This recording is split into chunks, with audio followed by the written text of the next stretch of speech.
So it begins with a lawyer trying to trap Jesus. He stands and asks a question: how do I attain eternal life? Jesus answers with a question: what does the law say? This is a very good question for the lawyer.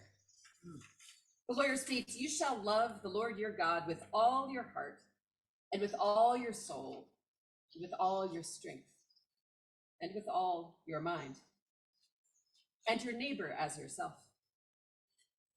But then he asks, who is my neighbor? This is the crux, the question of the passage. And Jesus answers not with a statement, but with a story.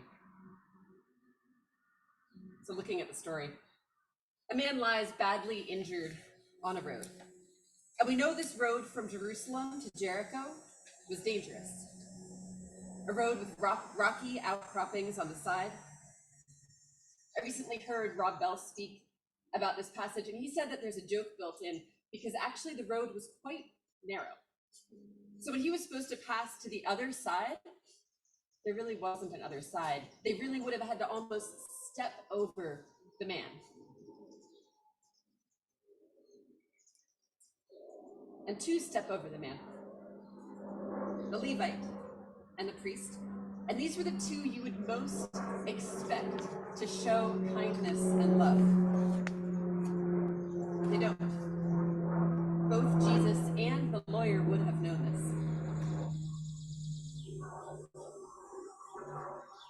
It's not a savory image of those who'd expect to do the right thing. And it's the Samaritan who helps. The Samaritan, the one least expected to do kindness, the one hated and ostracized, who does what's right. The Samaritan's generosity is overflowing and unexpected. But it's also painful for the lawyer to hear.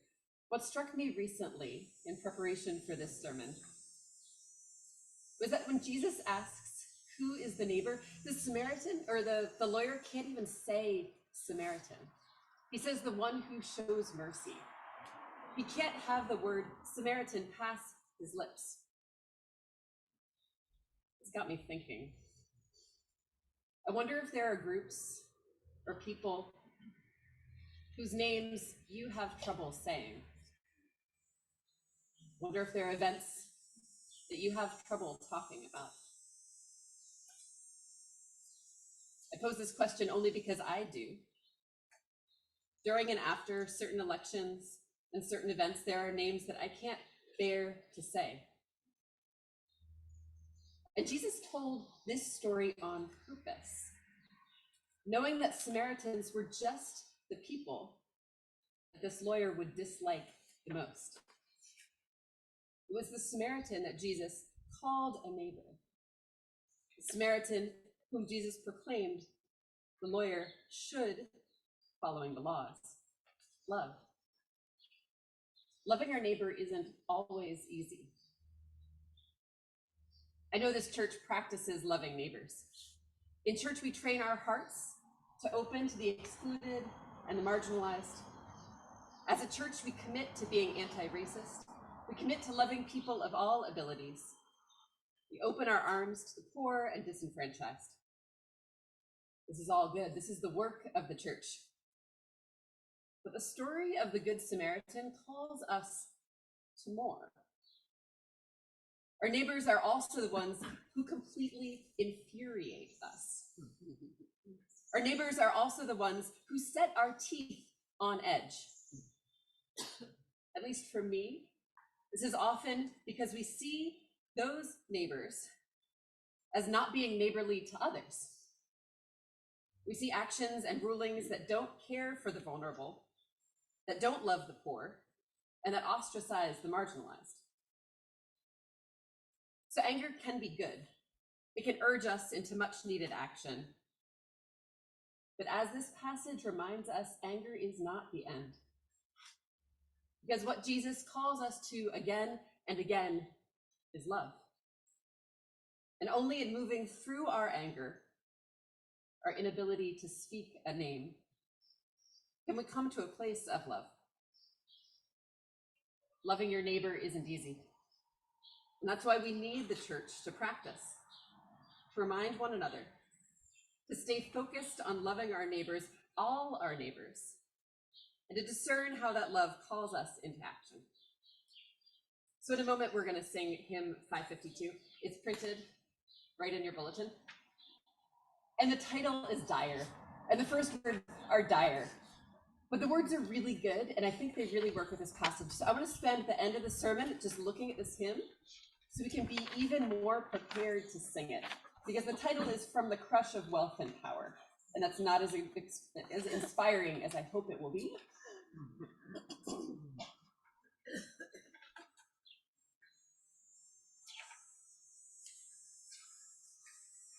So in the first verse, the song places us in the position of the injured person.